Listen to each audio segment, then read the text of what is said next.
Hello friends, I am Dr. Fatima and you are watching The Mom School. So here we are with the much awaited part 2 of concentration or focus games for kids.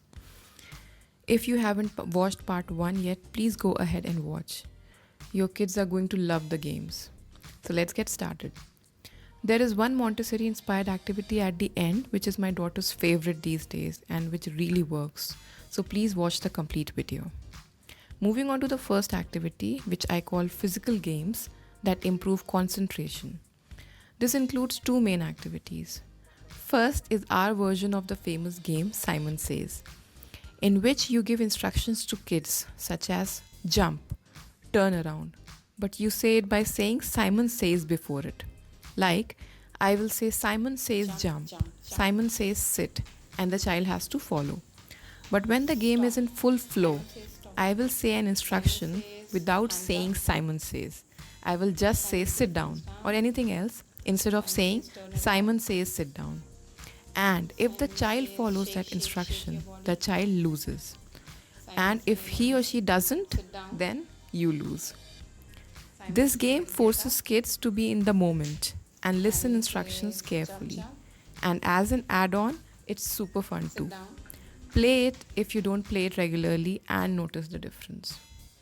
The second physical activity is freeze, for which you have to type freeze music or music with stops on YouTube. Select one music and ask your kids to dance in whatever way they want. But when the music stops, they have to stop and freeze until the music starts again. If they forget freezing at a stop, they lose. It's again super fun and forces the kids to focus on the present, and thus a combo of exercise for body and brain. The second activity for today is Zentangles, which is a form of art which needs just a paper and a pencil or a pen and is loved by kids who even don't like art.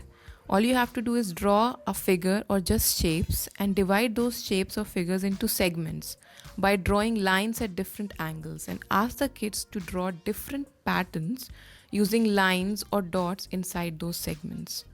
My daughter loves it because it is easy and no fuss, plus the outcome is beautiful. And while they are at it, you will be amazed by their focus. Just keep it very simple the first time. I wrote my daughter's name in double line format and asked her to decorate the letters using lines and dot. The result was amazing.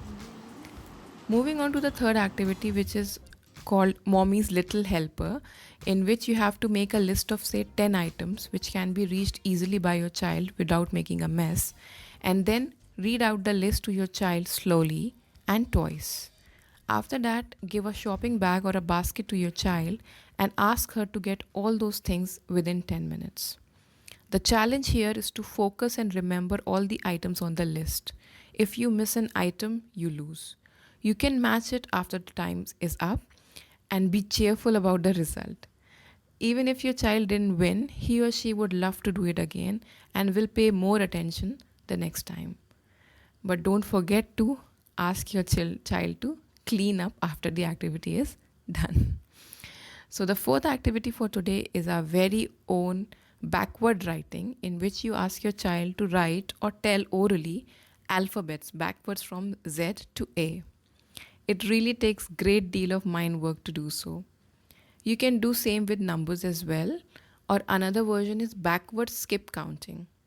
To make it a bit more challenging, ask your child to write backwards from 20 to 1 by skipping every third number, like 20, 19, then 17, skip 18, and so on. It requires a great deal to focus to do that and is aptly, just correctly challenging for the kids as well. And the final activity, as I mentioned in the beginning, is a Montessori inspired activity in which you have to first dim lights, like you can close the lights and draw the curtains if it's daytime, and then sit nearby your child. Ask him or her to sit in a comfortable position. Make yourself comfortable too, but maintain a good posture. Then both of you close your eyes and ask your child to listen to all the sounds around, and that the child will only move when you will call his or her name, which you will do from some other part of the room or from outside the room very softly mostly in a whisper. And the child has to follow the sound with closed eyes until he or she reaches you without bumping into anything. Try to find a spot which doesn't have many things on the way to help the child, but the challenge is for the child to find the way without bumping into anything by feeling the obstructions in the way and so on. So if he or she bumps, they lose. You can also blindfold the child if you think that only closing eyes will not help and the child might open the eye and get distracted. So blindfold them. I do this activity with my daughter when my toddler is asleep for a nap to avoid any distractions. It's a mindfulness activity given by Maria Montessori for classroom settings and is implemented successfully across Montessori schools. We have adapted it for our home setting and is very effective from concentration point of view, and above all it's very calming as well. So that's all for today. If you like the video, please subscribe for fuss free parenting with a focus on raising kids who are ready for the real world challenges. But it shouldn't be boring, right? That's why be with us and happy parenting. Bye bye. Take care.